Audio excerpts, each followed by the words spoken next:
And we're starting 1 minute late for my first official board meeting as chairman. So I call this meeting to order. First item is the adoption of the agenda. Do we have any changes or amendments to the agenda? In that case, we'll hear a motion. So moved. Second. Jeremy moved to accept the agenda as presented, seconded by Susie. Any comments? Call for the question. All those in favor say aye. Aye. Any opposed? No. Okay, motion is carried. We'll move on to visiting patrons and delegation. Benton Construction. This is exciting. Wow. Well, Yay! thank you so much for having me right in front of your agenda. That is much appreciated. But it's been, we've been talking about this project for a long time, so it's nice to be here reporting on getting real close here to wrapping things up in June. When we first started tearing the roof off and the monsoon storms came, and we were really nervous about making this happen by now because it is a really short summer. But all told, we're right there. We've got the membrane roof, and you can see an aerial photo there on the front of your update. That's actually from a couple weeks ago. There was still quite a bit of stuff up on the roof. All that's cleaned up now. They're working on trimming out the metal around the perimeter. This week, they should get all the metal standing seam roof and soffit and fish and everything at the entries done, while we just have staff in the building, so by the time students show up next week, that's all done. It's just taking a while to get the metal. We have 2 units that have issues. One has a gas regulator that's out, which we're not really worried about heating right now, especially 105 degrees kind of in there. We do have 1 unit that had a bad fan motor when we arrived from the factory, and they're trying to track another replacement motor down right now, so we're just strategizing about maybe having to swap with another one, maybe in a room that's not being used or something right now, but we want to make sure that you're in a good situation next week when school opens up with the kids. I think in general though, it's incredible. A lot of pressure in the building, it sounds like. The doors don't even want to shut because there's so much air flowing out of the building right now. Really? Yep, so I have to adjust some closers. Yep. But all in all, we've got most of our sign-offs from the county. We can't get a building final until all of the roof stuff is buttoned up 100%, which is unusual, but that's okay. Mechanical final inspection they're expecting tomorrow. There's a gas meter installed, all the gas lines are in and tested. And as you'll see on page 2 there, we've got brand new ceilings and nice LED light fixtures throughout. Really, I think, brightened up the space. It's really nice working out through the halls. Jesse and his crew have been doing a great job getting everything cleaned up, trying to push us out the door and send the contractors away so you guys can start school. But all in all, been a lot of long days, been a lot of Saturdays, and just big pushes, especially here this last month with the mechanical contractor. They were bringing in crews from other sites and stuff on Fridays and Saturdays and Mondays, trying to kind of swap their crews around because this labor shortage is tough right now. But in the end, they made it happen, and we're there. So. Wonderful. Any questions on progress? Yes. Scott Hilbert's been our superintendent on site, Andy. And financially, also, I'll be getting some better suspect existing piping and just things that didn't quite meet code. $10,000, it's not a big deal. And I think we're still going to be in really good shape as far as that goes. So, glad to be able to report the good news. Thank you. Top to add to that, on Friday after we're done with the kickoffs, with the beginning of some and the beginning of others. Jesse. Yeah. Every time I go around with the same thing. Yes, Jesse, I look forward to a tour. I very much would. It was kind of exciting this morning. I was able to go and listen to some of the orientation of our new siting. So I would like to invite our new staff members to come up. Just say your name and which school you're in or which grade you're teaching or subject.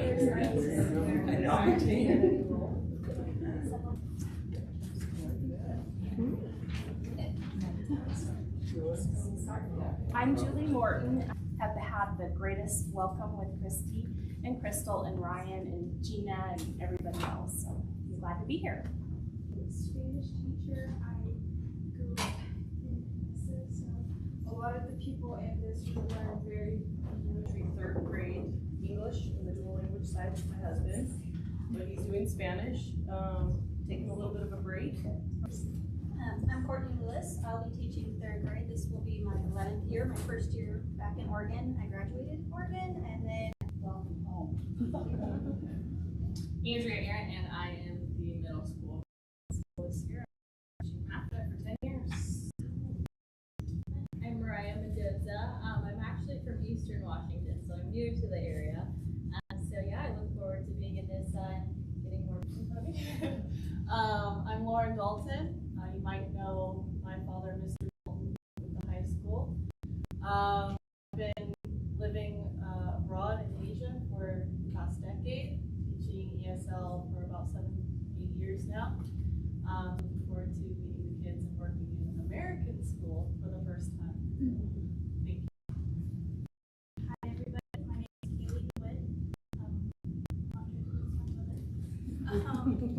I am doing my first year of teaching here at this. Principal moved up. I was teaching with Andrea and Matt middle school for 3 years. Moved up to school. So school year. Shane Pratt, I'm the elementary principal. Elementary rep, you know them as we start off our school years. I'm really excited to be back in Oregon. So, welcome gift here for you. And we'd also like to have a picture taken of you. It might be too Perfect. Is that right? Okay, everybody's going together. Morty got to stand.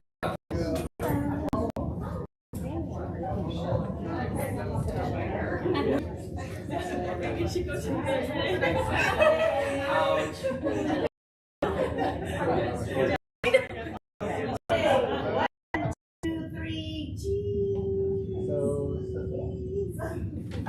Thank you.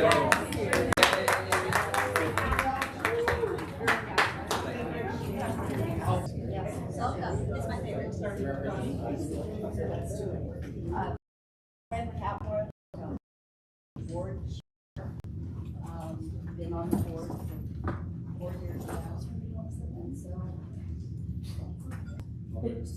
I'm Susie Ramos, I'm the vice chair.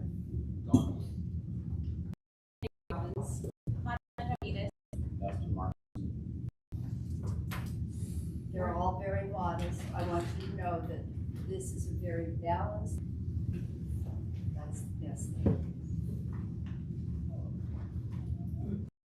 The next thing is Travis Sapp, telling us about the baseball drill. Okay, then we'll move on to the report. New staff can go if you guys would like to, but you're missing a great superintendent's report.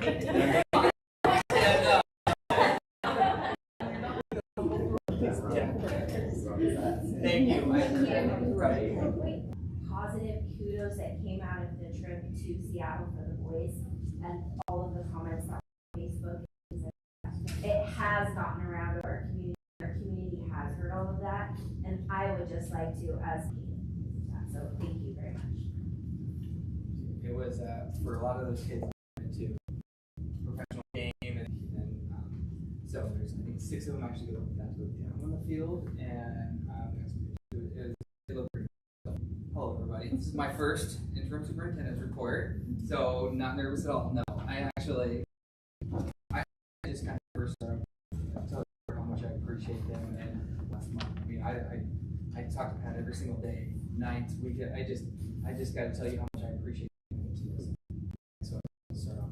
Thank you, teachers, and as Pat said, the enthusiasm and the smiles on their face, like I mean, first day of school, like after Pat, so great to see you today, and I was happy to see Courtney, who graduated from Linfield, and so I'm trying to be Linfield as quickly as possible, but it just it was amazing to hear. This week, all the new teachers coming back, all teachers coming back. They start again tomorrow. We start with building meetings. We're going to go Friday is our kickoff. So don't forget, board. We want you there for the kickoff on Friday. So please put it on your calendar. Friday, be here. It's from I think 8 if you want some breakfast, 8:30 to about 11ish. So I know our theme for this year is called Shaping the Narrative. And I wanted teachers, having our new teachers up here, showcasing them to the public would also be important. We want to showcase the positive things out of NISA. And so we're really, which we've started filling out and saying that every building has authentic, some feedback of how we're doing. And so you guys are going to see that as we can look up there. See, when do we enter that? Our upcoming goals, and you'll see them as Friday, they'll actually be unveiled for the first time. The official kind of goals, 4 days or 5 days a week, 4 days a week, every day has to matter to NISA. And so the next one is around MTSS, or multi-tiered systems of support.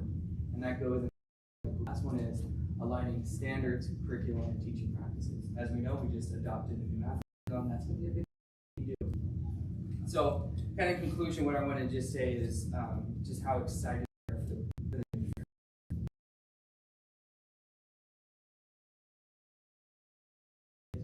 Kids come back in a week. My wife.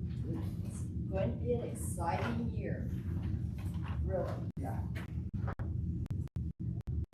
Next item on the agenda is a board report about the OSBA Summer Conference. I will start that out. There are 3 of us who went, Maribel, Susie, and myself, and it was very good, very good. It's a long drive to Salem, but we made it. So anyway, the first day, the pre-conference, most of the people attending, I would say 60 to 70%, were brand new board members from throughout the state.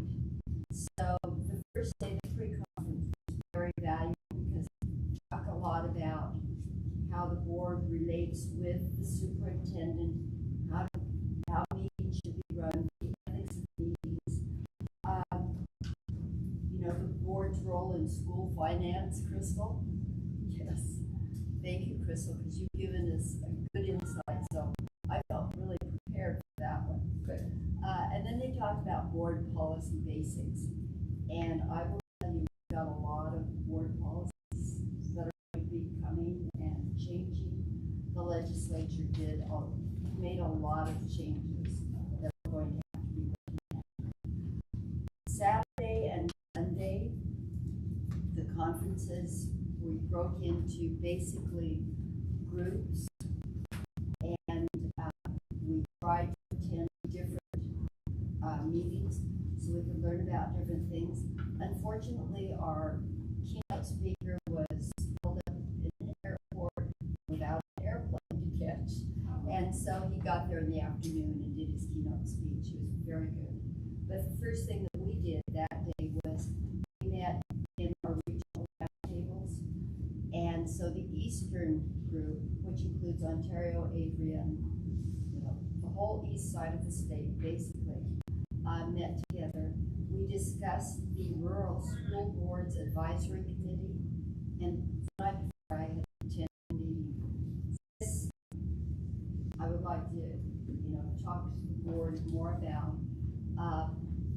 is one way that the Oregon School Boards Association would like to help the smaller school districts have a voice. I mean, we're a little bit drowned out by the Portland area, the I-5 corridor.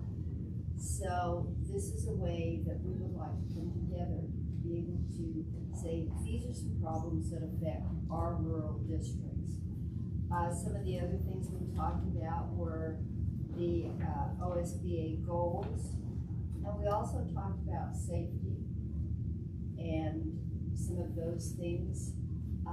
We had a very good conversation with the Ontario School Board person and with the LeGrand, and I've given our interim superintendent the name of the superintendent there to contact because some great ideas we can work on. I mainly took classes in how to run board meetings. So we're going to be making a few changes as we go along to kind of speed up our meetings and to help us as board members become more in tune with everything that we've got to study. One of the other things we did was also we broke into hot topics. The hot topic tables that I went to were new legislation, and the one big thing that they talked about was the ability of a school district to give a stipend to school board members, $500 a month. It's controversial because a lot of districts cannot afford that. A lot of districts feel that school board members should be strictly volunteers, but I talked to school board members an auto body person who said, you know, every time there's a meeting, I lose money because I go to the meeting because I'm committed.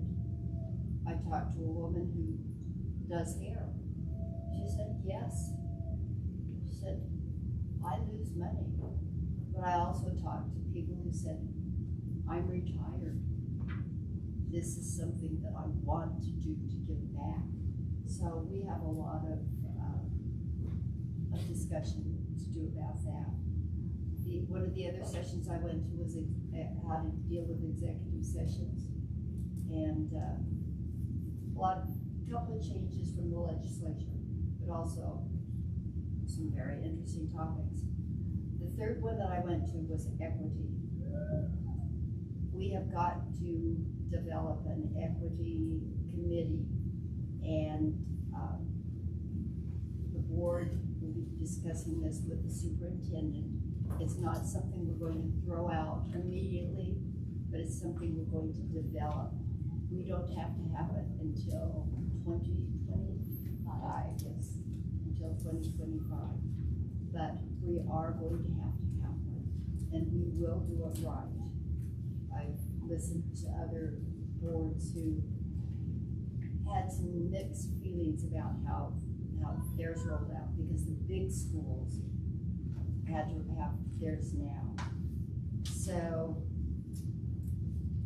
let's see, one of the other things I did was, I'm sorry, I'm talking on and on. The Color Caucus, I'm a member of that. In fact, all three of us are members of the Color Caucus, and Susie is a friend of the Color Caucus.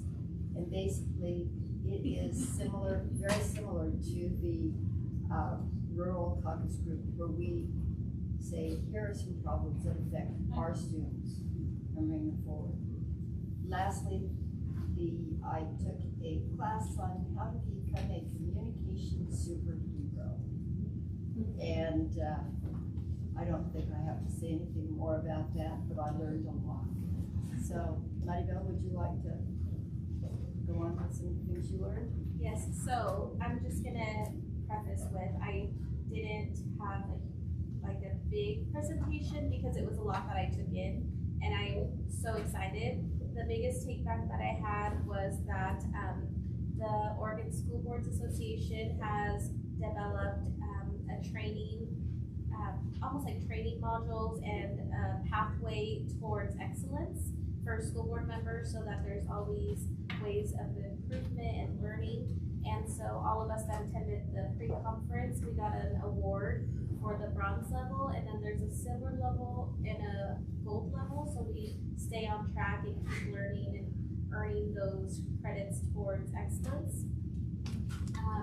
And then overall, throughout the classes that I attended and sessions, the biggest thing I kept hearing over and over again, it was like they all talked or something, but it was as we keep high expectations of all children, it's proven to improve the outcomes and student achievement. So just keeping that in mind has been like huge, because of course we all want that. We all want all kids to succeed. And then there was one other thing that really stuck out to me is having a student representative on the board, not necessarily someone that's already in student government, but just a peer, a student, whether that's a sophomore, junior, or senior, that can come, be present, be active on our school board, and maybe gain some kind of class credit or volunteer time, just to be active with us and can understand what it is we do, can bring back information to us from the student body, I think would be really helpful. And just be more active and not just present, but active, like really get to know what's going on and engage.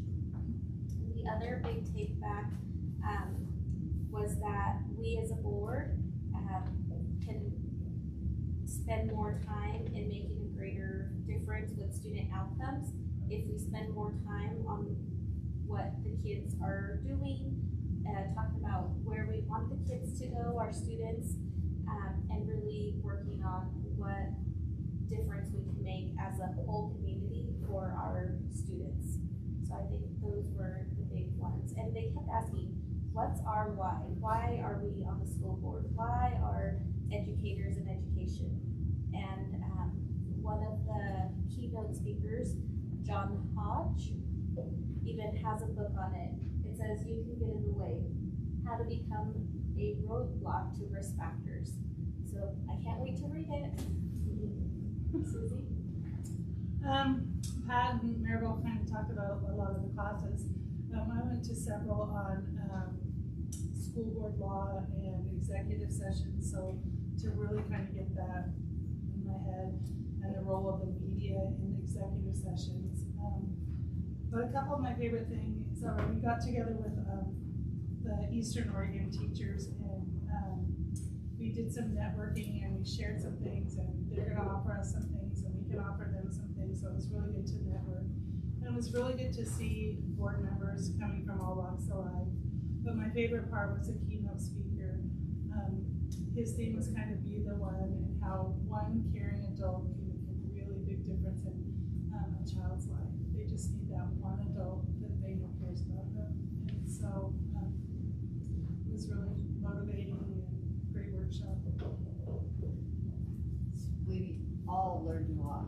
And Maribel mentioned, what is your why? You should read that book by Simon Simtek. It is very good, starting with your why and then going out to your how and your what. But starting with your why first. Very good. Anyway, I digress. Next, we have our financial report.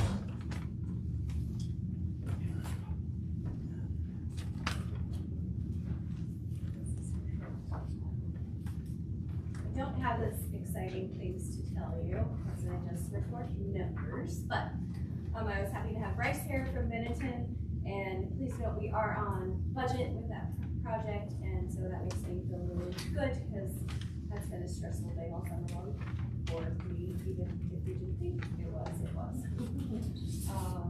So tonight I present the financials for a brand new fiscal year for the month of July. That front cover is just the summary of our general fund and our financials of July. We did receive our state school fund at the $10.2 billion governor's budget. And we received two payments. That's a thing for the month of July. We received two state school fund payments because we don't get a state school fund payment in June of next year. Received a little bit of money on some taxes that came in. And in addition to the state school fund, we received our common school fund. And that comes in twice a year, so it'll be July and January, I think is when we receive the second half of that. And then you might be wondering, line item sale of assets. We did receive some money for the bus that was totaled, so that's what that number is. And then our expenditures going out, our biggest expenditure is always payroll and the benefits. Dues and fees is always really high, a little over $255,000 for the month, but that's just because we're renewing all of our annual software renewals, things like that, COSA memberships, you name it, we're renewing it in July, so you won't see that number that high again this year. After the general fund operating statement, then I just have our local government investment pool account, so you can see the balance in that.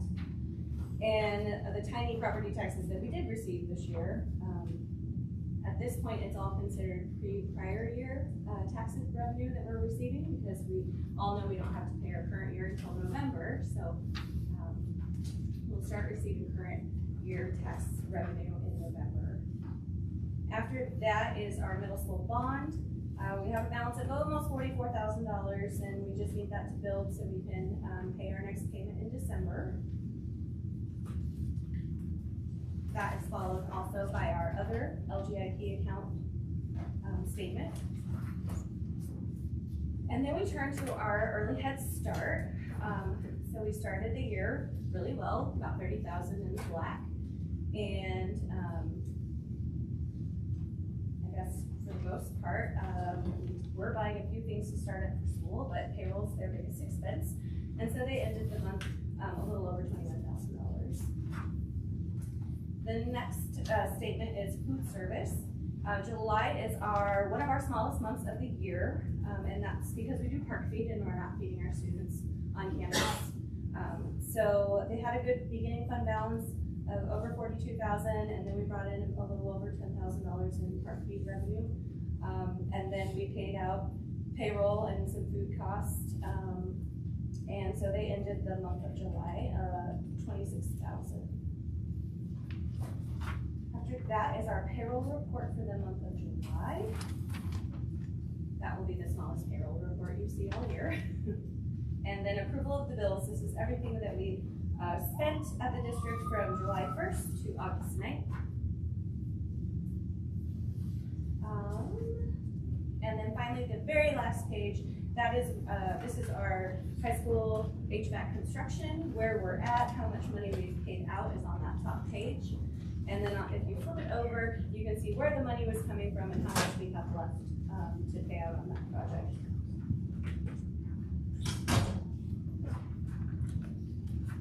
And with that, are there any questions? Got one. Yes. So, very first page, current year tax and then prior year tax. What are those? So that's property taxes that we as citizens pay. And so then we get a percentage. So current year is 2023, which we haven't been billed on. And then prior year is anything received from 2022, 2021 backwards. But that prior year is such a small number. Really, when I wasn't here for budgeting, so yeah, you're I okay. just don't You're understand okay. that line item, why. So we would really have do. $1 million, $1.1 million budget in one place, but the prior year was only 25,000. If you go back to last month, you can see our actuals of current year versus prior year. We really do collect really well on our current year taxes, and then that prior year is just catch up of people paying their taxes off from previous years. Okay, so it's not what we received in the prior year, it's what was paid in this year as For a catch up that on tax. prior. Okay, Yes. all right. Thank you. You're welcome.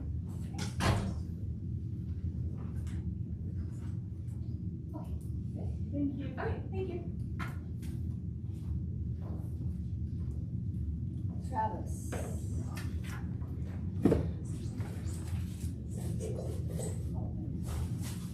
We just have kids.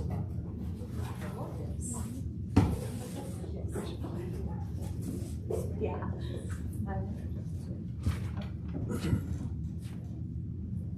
We just wanted to report back to you from the baseball game we went to in August. And we collected some souvenir cups for you guys that people left behind. Yeah, they're used, but I used the dishwasher, so they're clean. Thank you. And our boys wanted to just express thank you to you guys for helping us to get there. We're gonna bring peanuts and Cracker Jacks, but who knows about peanut allergies, right? So we didn't eat peanuts. But just want to say thank you. The gas was a total of like $3.30 or something like that, so we're well under the numbers. So we just appreciate you guys supporting us. So. And we have better pictures. I shared them with the district, but the Mariners were super slow on sending them. So when the moms printed these up, we didn't have the better pictures, but there's some pretty amazing pictures. Yes, so thank you. So, Mr. Leonard, would you like to fill in with some of the things that, what you thought. It was really fun in the house. It was really nice to go watch the game because I've never been to a game. It was really fun to go watch them. He got to go on the field too, so. Yeah, we did get to go. Oh, really? Yeah. That is Got tremendous. to take pictures with the mascots. That was really nice. So where were you sitting? We were in the nosebleeds, way up there. I just thought I'd ask. Yeah, way up there, but it was great. It was a great experience. Yeah. Did they win? No, they did. They Oh. won. Yeah, they won. Question, never mind. Yeah. And it came great. Yeah. So thank you guys. Thank you.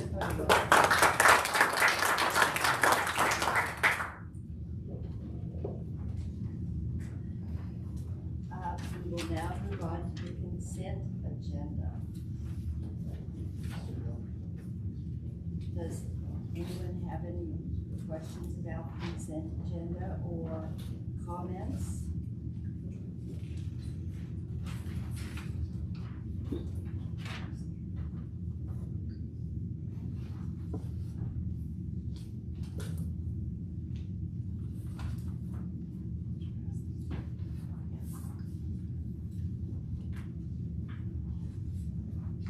In that case, do I hear a motion or entertain a motion?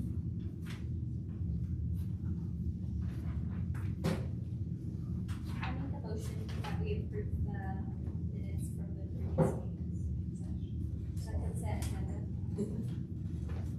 I'll second that. It's been moved by Maribel and seconded by Megan to approve the consent, to accept the consent agenda as provided. Are there any questions? In that case, all in favor? Raise your hand. Opposed? Motion carries. Okay, next thing is old business, budget committee vacancies.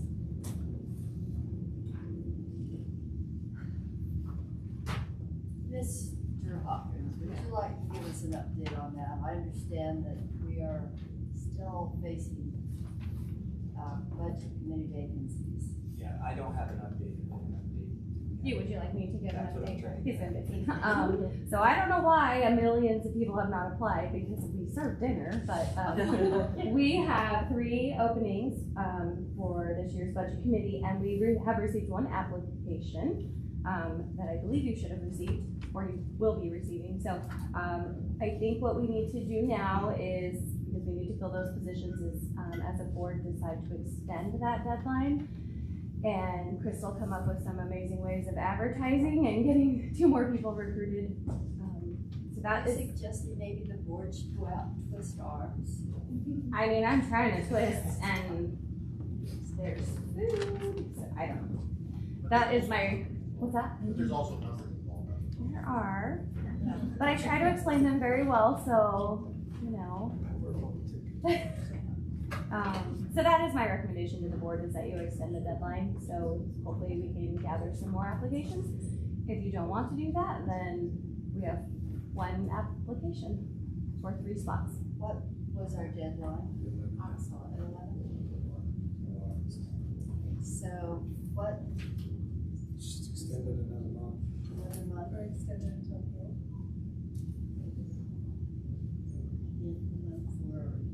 Until, when's our next meeting? Our next meeting is September 11th. 11.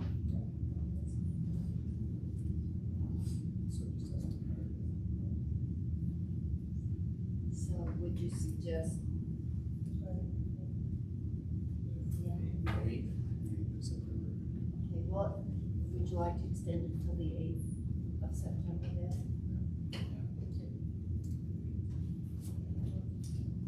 I don't think that takes a motion, that sort of, that we will, the board consents to extend that, to the 8th of September. So if you guys twist some arms and I advertise and twist arms, just 2 more people. If you can share the requirements, we can send it out too. It's on our website, and I can email them to everyone. Yeah. Thank you. Would you mind giving us a list of who is on it? Who just got off? Just Right so- now, or can I share that with you? No, just, not Yeah. right now. Okay. Right now. I will email you guys. Okay. Thank you. You're welcome. Thank you. Are there any other questions about that? Then we'll move on to new business. English Learners in Oregon Annual Report. Okay, good evening, everybody. And I am here to talk to you briefly about that report, which I believe was in your packet. Just like this, I'm sure you all had an opportunity to read through it carefully. This is a report that is required by the legislature of the Department of Ed to publish every year about the status of English learners in the state. It's also required that as school districts that we post the report on our webpage, as well as share with the board. So very briefly, that's what I'm going to do here with you. I have prepared just one sheet, probably a lot of the actual report. So just pass that down there. And what this one sheet is a summary of some salient points in the report that I thought were important to be able to share with you. And I divided it up just into two sections. Kind of information in general about the status of English learners in the state generally, including NISA learners as well, and then more specifically about the status of NISA EL or English learners as well. So if we look at that in general section first, as you probably know, students are identified through a process that begins with a language use survey. So every parent who registers a student in the district fills out a language use survey that has a couple questions on it, all relating to the use of language at home. What was your son or daughter's first language? What language is generally spoken at home? That kind of thing. If any of the questions are answered with a language other than English, then the student takes a proficiency screening to determine the level of their English. And the state has certain levels that basically qualify the student as being ready and capable of engaging in any of the courses that the district has to offer or not. And if not, then they enroll in English language services and begin to take those, whether they're in kindergarten when they enroll or 7th grade or whatever the case might be. What the state has said is that on average, students take 7 years to graduate out of English language services and become proficient again, according to another state measurement. Some students take a little longer, some students take a lot less. There are some statistics there that show that across the state in kindergarten through 5th grade, that about 53% of students are on track to meet that 7-year requirement. And only about 27% of 6th and 12th grade students are, simply because it's harder to learn a language as you get older. But those are those numbers. However, if you look down at that next bit of information and compare former English language learners with students that they call never English language learners, they never were English language learners, a native English speaker. The former English language learners, once they do reach proficiency, their academic rate is equivalent to non-English language learners in really every measurement. If you look at SBAC scores, if you look at graduation rate, if you look at post-high school continuation going on to college, all those rates are very similar for former English language learners as well as for non-English language. Does that make sense? Sometimes those terms are a little bit confusing. And then if we look at the bottom section there, that information relates to NISA students in particular, current or former English language learners. 18% of students across the state are either former or current English language learners, meaning currently receiving services or they did at one time and have graduated out. On the other hand, a full 43% of NISA students are either current or former students, and that ranks 4th in the state in terms of the degree of percentage. We have quite a few students in that category. The last bit of information there that I thought was pertinent is to let you know that we as a district receive an additional $4,600 per student of revenue from the state for each English language learner that we have, which totals to about $1.7 million. Mr. Black. That's what I have. Do we have any questions for Ms. Monroe?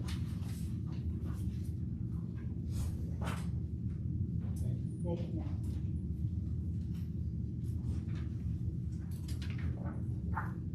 The next thing under new business is the emergency operation plan.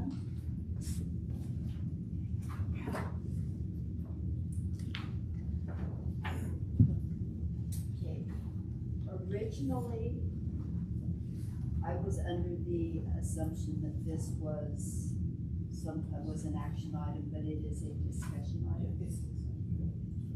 That's right. Would you like to tell us about this here? So this summer, we worked on updating the emergency operations plan. So we have a report that is due by the 21st, I believe it is, to OED about showing that we have the operations plan, the community disease plan, and all of these different things. And so it's a separate report that we send in, but we went through and we updated all of these plans to make sure that we're current. So that everyone gets.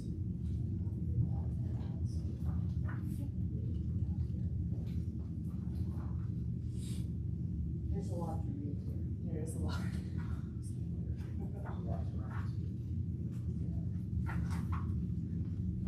So Kelsey Skinner with ESD is the helping us as well. So she played a big part in helping with it. So is there any specific questions that anybody has? It follows all the guidelines from the state, requirements from the state. So, and obviously they made it work for the conditions, they obviously make it sure. Skimming through it, I don't see a lot of specifics. I do like it goes through and says this department is responsible for these things, but it doesn't really talk about if there's a fire, if there's an earthquake, these are the specific things we do. Is that somewhere else? So this is like the overall, and then we have more specific that we're working on as well. Okay. So one of the things is we need to have this posted and visible for everyone. And it sort of designates out which roles in the school district do which parts. It talks about what the school district board's responsibility is and how they participate in certain things. Superintendent, myself, other people. There is additional stuff that we will be working on as well. And this is something that will be kind of evolving over time as we work on things. But this is Okay, because that was like the difference with the communicable diseases, for it's very example. specific. Right, page Very 20, specific. there's a lot of blood spills, you don't pour liquid on there, you don't try to aerosolize it. This is what you do if there's a blood spill. That's not the emergency plan, but we get that specific in the communicable diseases plan, so, but it's being worked on. It is, and it does break down, if you look like there's earthquake, there's fire, like it does give us like directions and all of that, and then we're building on from there.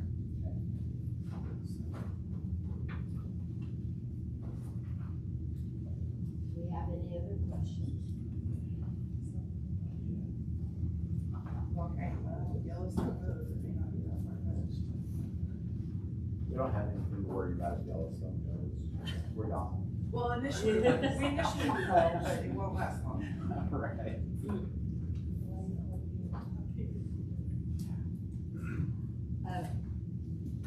I will be honest, I have a lot of reading, a lot more reading. This is the first time we saw it, so we're welcome. This is the first time I've seen part of this. Okay, and please do reach out if there's any concerns or questions. And the texting of like to parents or community members is probably integrated into. So there's communication stuff that is in there, and then we're also gonna continue working on all of that. All of that. So if we have any questions, we can just call you. Please do. Thank you.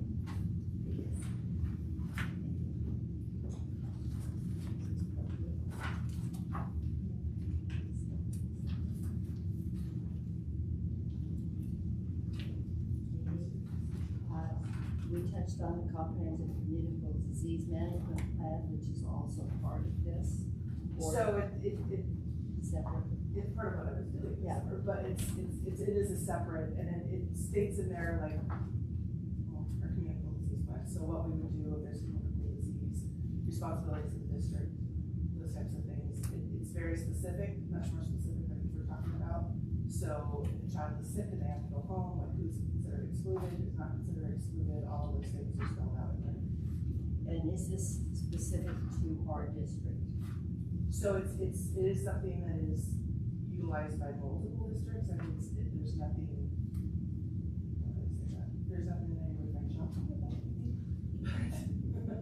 So it meets state guidelines, it follows along with what the state is recommending as far as exclusion and that type of thing.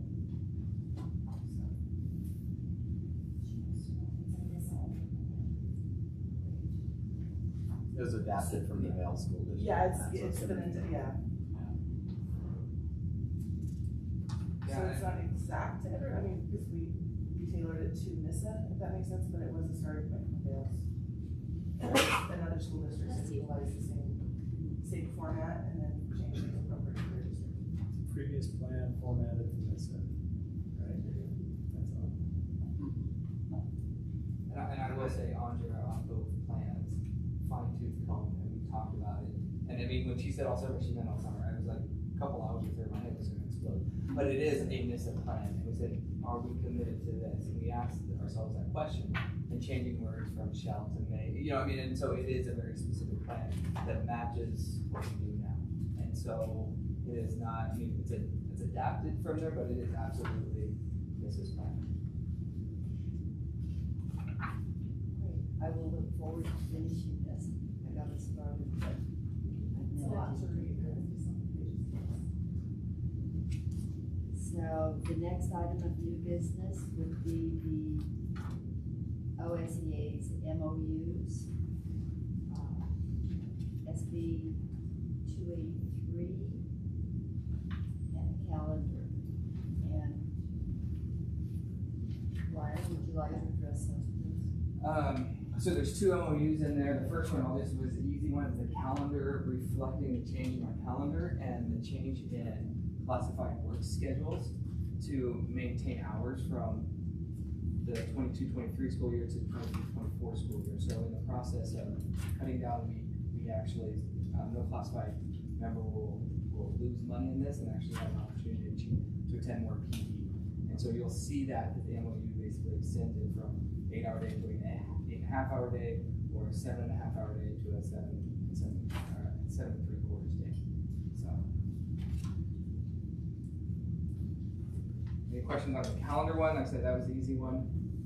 The SB, the Senate Bill 283, really targeted our classified staff, and essentially it was that a school district or public employer could not terminate somebody for anything but just cause. And so what really affects us is we have a probationary employees where after 90 days, we can say, didn't work out, it's just not a good fit. We can no longer do that. We have to show just cause in that. And so essentially, the MOU just says that in our contract, it won't contradict the Senate Bill 283. And so in there saying, we will only terminate employees, classified employees for just cause. Any questions on this? Got my lawyer down there. He's thinking, you got something. I had a question, but I can't remember what it was. There was something to the effect that the in-service days were optional. Yeah, so those Fridays, because they're going like 30 more minutes, we actually found a way that they didn't have those hours, but give our classified members that time off if they choose. However, I mean, talking to our building admin, that we want to invite them all, make them impactful, but again, we're not requiring for our IAs and our food service. So that is the class. Yeah.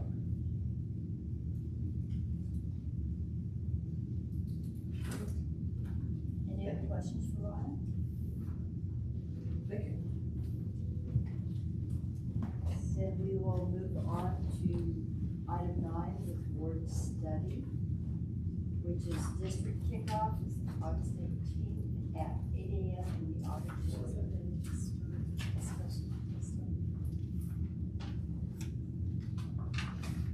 And I would guess this is our invitation. That is your official invitation, yes.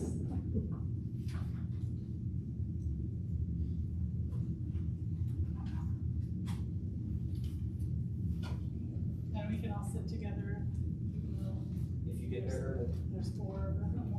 Yes. Yes, you We can. learned that in our class. And remember afterwards, Jesse has invited us to take a tour. So, does anyone have any other thing to bring up? Is the 18th also the open house? No, it's 17. 17. 4 to 6. Thursday evening from 4 to 6. All schools? Just remember there might be food, Mr. Carl's in the back.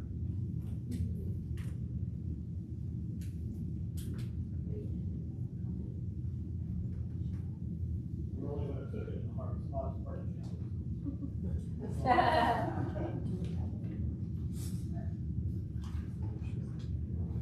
We did not schedule an area for public comment, but, it's kind of breaking the agenda, but do we have anything? We did learn that we should have Yes. public comment on our agenda. We've talked about that, huh? We'll work on that. Make We're sure, gonna get better at this. make sure you all wish Megan a happy 40th.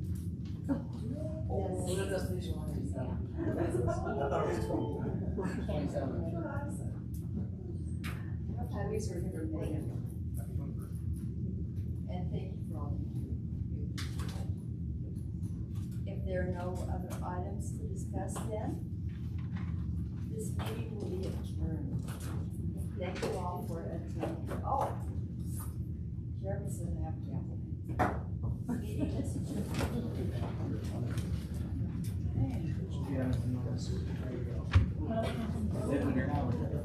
Good work. Good work.